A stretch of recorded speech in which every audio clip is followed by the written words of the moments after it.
Ya, baik kita lanjutkan perbincangan. Sudah bergabung juga bersama kami di Studio Metro TV ada Direktur Komunikasi Indonesia Indikator Rustika Herlambang. Mbak Rustika, kalau ini ada yang sedang wait and see juga respon pasar terkait komposisi kabinet, respon netizen? Wah, luar biasa gitu. Jadi ada pergerakan di pagi ini terutama ya. Jadi 1 minggu kemarin sampai pagi ini sudah ada 41.000 percakapan hanya membicarakan 41.000 percakapan. Percakapan sejak tadi pertama kali datang Pak Mahfud? Bukan, dari 1 minggu terakhir. Oh, gitu. Jadi 1 minggu terakhir itu gitu. Kemudian ada sebesar 12.800 akun manusia yang semua merespon terkait akun manusia, bukan robot ya? Bukan, jadi memang saya bedakan ada akun manusia dan akun robot gitu kan. Nah, akun manusianya ada 12.000. Nah, itu adalah satu hal yang cukup menarik karena ternyata netizen itu antusias sekali gitu menyambut calon menteri gitu kan. Nah, di sini kita bisa lihat di data misalnya gitu, kenapa sih kok isu itu rame banget gitu? Ya isu itu rame karena ada beberapa posisi menteri yang sedang dibicarakan oleh netizen. Beberapa posisi menteri dan ada beberapa nama yang cukup mengejutkan. Nah, karena cukup mengejutkan itulah kenapa respon dari netizen itu cukup besar gitu. Dan lucunya ya Mas ya, netizen itu kan kita bagi secara demografi. Jadi yang netizen milenial dan netizen yang di atas 35 tahun. Ternyata mereka memiliki calon menteri yang berbeda, Mas. Gitu. Jadi nanti akan kita lihat bahwa ternyata yang anak muda dia lebih memilih siapa dan kemudian di atas 35 tahun itu kebanyakan memang yang disebut adalah menteri-menteri seperti Gus Muhaimin gitu atau Cak Eko seperti itu. Dan nanti kalau kita lihat di jejaring akan terlihat bahwa ada 5 grup kelompok di netizen itu yang masing-masing sudah punya jagoannya gitu. Nah, kalau yang data di sini itu bercerita tentang isu di media sosial Twitter gitu. Jadi kalau kita bicara soal Twitter itu kita harus selalu letakkan konteks media sosial tersebut. Jadi media sosial Twitter dengan media sosial Facebook dengan media mainstream online itu berbeda. Beda ya. Gitu. Jadi siapa yang paling banyak dimunculkan? Kebetulan kalau di media sosial Twitter memang nama Susi yang paling banyak. Kalau di media sosial Facebook nama Sri Mulyani yang paling banyak. Betul gitu.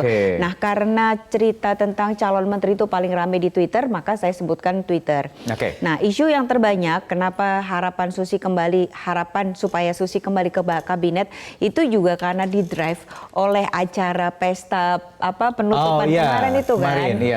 Kemudian sempat viral Ibu Susi menari atau action gitu kan, dan itu membuat netizen itu langsung merespons gitu. Mereka menginginkan lagi Susi gitu. Itu karena kita bicara soal Twitter kan gitu. Terus yang kedua adalah soal Gerindra gitu. Jadi itu yang menjadi salah satu isu yang mendrive soal calon menteri karena jadi rame gitu. Ketiga kemarin karena percakapannya Pak Jokowi yang bilang dia dapat bocoran calon menteri gitu. Sehingga kan direspon sama netizen, kok bisa dapat bocoran calon menteri? Memangnya siapa yang memutuskan untuk nah seperti itu gitu. Terus keempat adalah terkait dengan isu yang kaitannya dengan KPK gitu. Tapi ini sama juga beberapa isu ini dia direspon dengan pro dan kontra seperti itu. Dan hal yang paling menarik adalah kalau hari ini itu tadi pagi itu udah berbeda kan Mas gitu. Ya ada nama-nama yang muncul sudah datang, ada 5 gitu kan. Orang yang sudah datang. Betul, apa responnya dari jam 10 tadi kurang lebih? Iya, jadi itu sudah membuat satu trending topik yang sudah bergeser sekali gitu. Jadi paling tinggi itu Nadiem. Padahal ini sampai jam kemarin sampai tadi malam jam 9 malam. Itu Pak Prabowo paling masih dominan sekali ya. Betul sekali. Kemudian Luhut Panjaitan itu juga tertinggi kedua. Tetapi lagi-lagi yang posisi nomor 1, nomor 2, kemudian nomor 3, nomor 4 itu adalah beberapa nama yang diramaikan dengan pro dan kontra gitu. Jadi ada yang setuju, tapi ada yang tidak setuju seperti itu. Gitu. Mbak Rustika, kalau bicara soal tone ya, pembicaraan 3047 itu ya untuk Pak Prabowo, dominasinya? Nah, kalau itu anticipation. Anticipation itu artinya mereka, waduh, kok Prabowo masuk ke kabinet ya gitu. Kalau Prabowo masuk kabinet berarti begini. Jadi netizen itu sudah langsung punya bayangan nanti kalau Prabowo masuk kabinet, maka saya misalnya ada beberapa cuitan yang saya akan meninggalkan Prabowo karena dia begini. Tapi ada juga lebih bagus karena artinya apa? Polarisasinya hilang. Nah, seperti itu. Jadi kenapa Prabowo itu mendapat respon terbesar terkaitnya dengan satu anticipation trust-nya, kedua adalah trust. Jadi ternyata banyak netizen yang mendukung Prabowo untuk menjadi salah satu menteri karena mereka menganggap bahwa dengan adanya masuknya Prabowo ke wilayah ini kabinet. spesifik Prabowo jadi menteri, bukan hanya Gerindra yang bergabung ya? Betul. Jadi terutama memang paling banyak adalah soal Prabowo gitu. Karena kan mereka menganggap bahwa namanya netizen ya. Jadi mereka netizen dan kemudian yang banyak merespon adalah milenial 18 sampai 25 tahun terutama terkait dengan Prabowo, dan mereka menganggap bahwa ketika Prabowo masuk menjadi menteri, apakah itu tidak menurunkan, menurunkan derajat. Nah, itu adalah beberapa hal yang muncul gitu. Tetapi bahwa di sini ada beberapa netizen yang dia memang sengaja, kita sebaiknya akur-akur aja. Yang satu lagi, waduh kok Prabowo bergabung. Nah, itu adalah salah satu yang memicu sampai pagi ini gitu. Jadi kalau yang tadi datang ke istana itu sudah ditunggu dengan harap-harap cemas gitu. Datang atau tidak. Baik, kita lanjutkan kembali. Tadi Mas Bima juga masih bergabung, tapi saya ingin ke Mbak Rustika lagi. Mbak Rustika, 5 nama tadi sudah datang. Pembicaranya sejauh ini sampai di mana, Mbak? Nah, kalau responnya terhadap tokoh-tokoh, terutama ada sosok-sosok muda, Nadiem Makarim, Erick Thohir, Wisnu Tama, walaupun ini sudah malang melintang beberapa waktu belakangan ini. Tapi ada Teti Paruntu di situ misalnya. Betul. Nah, Teti Paruntu sampai tadi pagi dia belum muncul banyak. Dia belum menjadi trending topik gitu. Tapi beberapa isu yang sampai siang ini itu yang tiba-tiba bergeser gitu. Jadi yang paling banyak itu yang muncul Nadiem Makarim gitu. Kemudian ada nama Wisnu Tama, Erick Thohir, Mahfud gitu. Kemudian kalau yang tadinya tuh awalnya kita lihat Menhan yang paling banyak dibicarakan, ternyata kalau pagi ini tuh yang diomongin soal Jaksa Agung gitu. Jadi ada beberapa hal yang bergeser dengan sangat cepat di pagi ini karena netizen kan di-drive oleh siapa saja yang mereka tuh datang untuk ke istana di pagi ini gitu. Nah, sebenarnya ada satu hal yang menarik ya. Tadi kan kita bicara soal 41.000 percakapan gitu ya. 41.000 percakapan itu kan bisa juga tentang orang yang mention saya pengen ini jadi menteri. Nah, tapi ada beberapa yang kita lihat gitu loh. Ternyata dari 41.000 itu ada beberapa kelompok yang dia tuh sudah punya memiliki satu tujuan yang bersama gitu. Jadi siapa jagoan kelompok ini menjagokan menterinya siapa, kelompok ini menjagokan menterinya siapa gitu. Jadi kalau kita nanti lihat, nah ini demografi nih Mas, kalau kita lihat di data, ini adalah demografi terkait dengan calon ini ya, menteri. Demografi. Betul, jadi demografi calon menteri itu ternyata dia direspon dari Sabang sampai Merauke. Artinya apa? Bahwa ternyata netizen itu antusias sekali terhadap apa yang, siapa yang akan menjadi menteri mereka gitu. Dan itu kita lihat bahwa netizen milenial cukup banyak dan kemudian juga di atas 35 tahun juga ikut berpartisipasi gitu. Iya, dominasinya 18-25, 26-35 itu ya. Iya, betul gitu. Kemudian 68% itu adalah laki-laki dan sisanya adalah perempuan gitu. Jadi mungkin karena yang datang dari tadi itu laki-laki, perempuannya cuma satu, jadi mungkin masih belum nambah lagi gitu ya.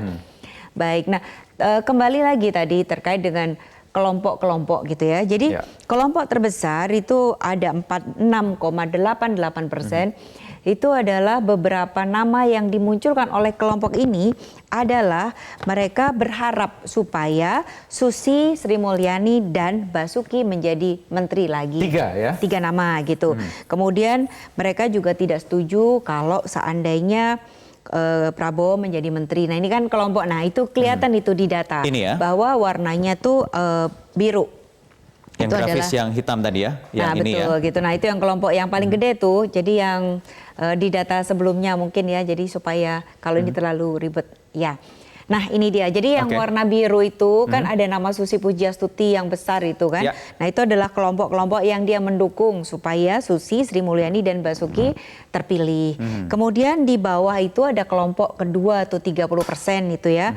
Mereka hijau, ini ya mereka justru kelompok ini tuh memuji terhadap Sandi dan Fadlizon supaya tidak menjadi menteri. Supaya tidak menjadi menteri. Tidak menjadi menteri Oke. gitu. Nah, ternyata di kelompok ini itu justru mereka mendukung Jenderal Joko Susanto untuk menjadi Menteri Oke. Perhubungan gitu. Kemudian juga ada dukungan kepada Rizal Ramli.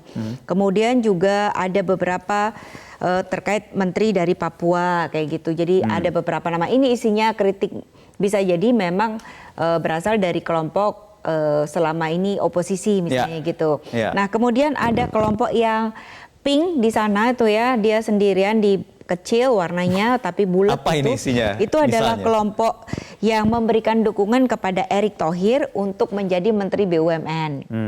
Itu, tapi lagi-lagi di sini juga terdapat pro dan kontra. Kemudian ada kelompok di atas yang warna orange itu, dia adalah kelompok yang mereka memberikan dukungan kepada Caimin, Eko Sanjoyo supaya Pak Eko Sanjoyo supaya menjadi menteri lagi gitu, dan beberapa pujian kepada Hanif Dakiri. Dari PKB ini ya? Dari PKB gitu. Nah, yang satu lagi tuh kelompok cuitan lucu gitu, karena mereka pada menunggu telepon gitu. Jadi terus ada yang bilang saya ternyata mendapat telepon gitu untuk jabatan sebagai Menko gitu. Menko Disik gitu. Menko jadi Disik, kalau ini orang artinya Jawa orang ya, Jawa gitu. Jadi nanti dulu gitu. Jadi ternyata isu terkait dengan calon menteri itu membuat netizen itu sangat antusias. Mereka bergairah untuk bercerita apalagi beberapa hal yang diharapkan oleh netizen, dan terutama yang netizen milenial itu adalah mereka yang calon menterinya tuh milenial, profesional, dan kemudian mereka bisa memberikan lapangan pekerjaan kepada mereka. Iya. Saya ingin kembali ke Mas Bima Yudhistira. Mas Bima, ini respon netizen muncul nama Bu Susi, Pak Basuki, juga nama Bu Sri Mulyani. Apakah ini tokoh sosok-sosok yang memang diharapkan oleh para pelaku ekonomi, pelaku pasar, Mas? Kita lihat kan tidak hanya masalah populer di sosial media, tapi kalau beberapa menteri ini kan, misalkan saya lihat kan kalau Pak Basuki ini kan menjabat PUPR ini kan nggak banyak ngomong ya, nggak banyak kemudian kontroversi. Jadi pelaku pasar dan pelaku usaha juga bisa dapat bayangan. Kalau Pak Basuki ini orangnya eksekutor yang jago gitu. Nah, ini mungkin yang jadi favorit juga dari para pelaku usaha. Jadi ada kejelasan visi ke depan dan keberlanjutan program-program, mungkin infrastruktur terkait itu. Nah, tapi kalau misalkan Bu Susi, saya kira ini cukup kontroversial. Banyak yang suka, banyak juga yang kurang suka nih. Banyak yang suka di para pelaku usaha, misalkan melihat komitmennya untuk adanya penegakan aturan soal illegal fishing gitu ya, pengeboman kapal-kapal ikan yang ilegal. Itu satu hal yang memang buat masyarakat, buat pelaku usaha yang memang benar ya, lurus ya, taat hukum, ini bagus gitu. Tapi ada juga yang kontroversial bilang bahwa karena Ibu Susi nyari ikan menjadi relatif lebih susah. Jadi saya sih melihat ada banyak prestasi dari Bu Susi soal ketegasan itu, tapi ada beberapa hal yang memang mungkin harus diperbaiki kalau Bu Susi jadi Menteri Perikanan lagi. Terus kalau untuk Bu Sri Mulyani, nah ini walaupun saya akui saya adalah orang yang paling vokal mengkritik Bu Sri Mulyani, tapi pertanyaannya adalah dalam kondisi ekonomi seperti sekarang ini, sosok yang bisa menggantikan Ibu Sri Mulyani itu siapa gitu ya, yang bisa kredibel. Nah itu jadi pertanyaannya, ada beberapa hal yang harus dievaluasi, seperti rasio utang kita, penerimaan pajak atau tax ratio kita, stimulus fiskal yang memang belum terlalu tajam dampaknya. Tapi mencari sosok penggantinya kelihatannya relatif sulit. Nah, itu kira-kira komentar saya. Ya. Oke, baik. Dan lagi Mas Bima, kita harus jeda kembali. Tetap bersama kami di Breaking News Metro TV.